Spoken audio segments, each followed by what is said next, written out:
Did you know that stress can be good or bad? Now, we tend to always look at stress as bad, but there are benefits to stress. But what causes stress to be harmful and how does it lead to burnout?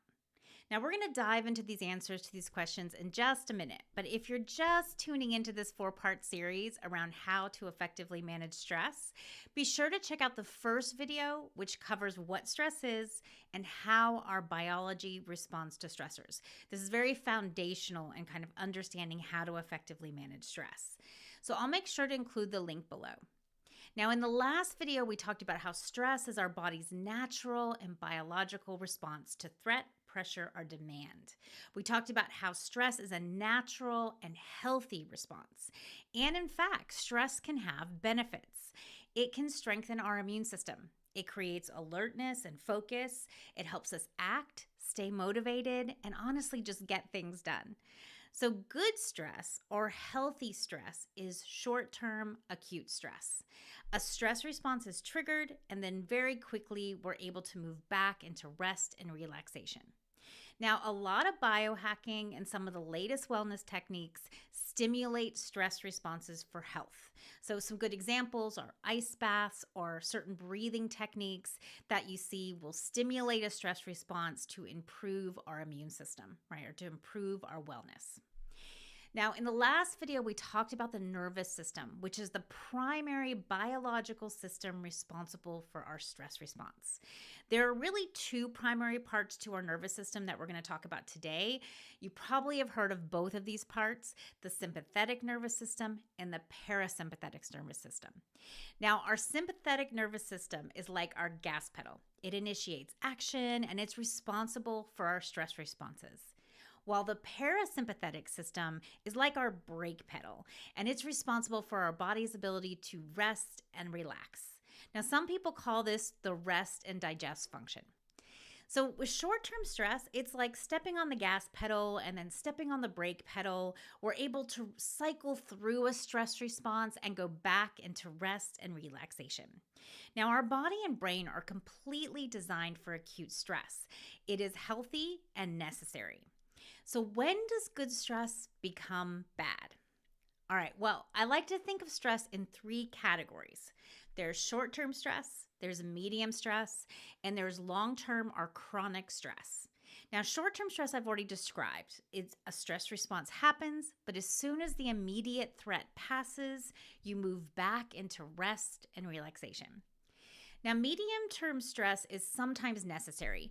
Think of this as stress that lasts a few days or a few weeks. Maybe this is a really important project that is due soon, that is creating you some stress, or you just have a really busy month. Now, medium-term stress is characterized by a few things. There is an end point in the next few weeks, and you can see it. So you can see that end point. You are approaching your stress threshold, but you aren't beyond your capacity yet. You are still very aware and in control. You are sleeping and able to take care of yourself. Maybe to a lesser degree, but you are sleeping, eating, and hydrating. Okay, so that's medium-term stress. Long-term or chronic stress is really what leads to burnout. It lasts weeks, months, or more. It is always bad, and it's characterized by experiencing unrelenting stress, right? You're not able to really see an end point. It's not just a project that you have a deadline for. It's like there's this looming, never-ending, end point. You can't see where it actually ends. You're past your threshold or your capacity for stress. You are no longer in control and stress is running you. It's starting to affect your physical or mental health. You can't rest or relax. You have trouble sleeping and are having a hard time taking care of yourself. So these are some of the, symptoms or marks of long-term chronic stress. But here's the really interesting thing. These categories of stress don't solely rely on what you are experiencing from the outside. In other words, the difference between short versus long-term stress doesn't depend on how many stressors you have. Yes, the more stressors you have, the more things going on in your life, the more challenges, the harder it is to process or cycle through them back into rest and relaxation. But you can learn to put a brake on stress and turn it off regardless of the pressure you are experiencing. Now, I want to make a side note here. I'm not minimizing life struggles. And if you are living in circumstances that lead to chronic trauma that doesn't end, it is really hard to just put a brake on stress. Now, I'm talking about situations like being homeless and living on the streets, or being in a constantly abusive relationship, or being consistently afraid for your life. In these circumstances, your biology is responding to consistent threats. That's a healthy response, right? It is what we need to do in a situation where we are under consistent threat.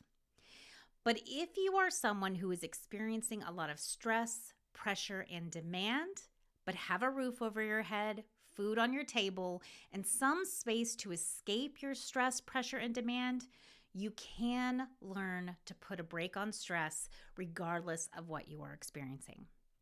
Now, I equate chronic stress with a dysregulated and a stuck nervous system. Remember, with short-term stress, we cycle between our sympathetic and parasympathetic nervous systems. In other words, we're able to easily use the gas and the brake pedals. We turn our stress response on and then we turn it off. But sometimes we get stuck in either the sympathetic or parasympathetic nervous systems, and we experience what I call dysregulation. Now, burnout is a result of getting stuck in the sympathetic nervous system. So, how does that happen? Why do we get stuck? And how can we regulate again? Now, we're going to talk about that in next week's video. So, be sure to tune in and have a great week.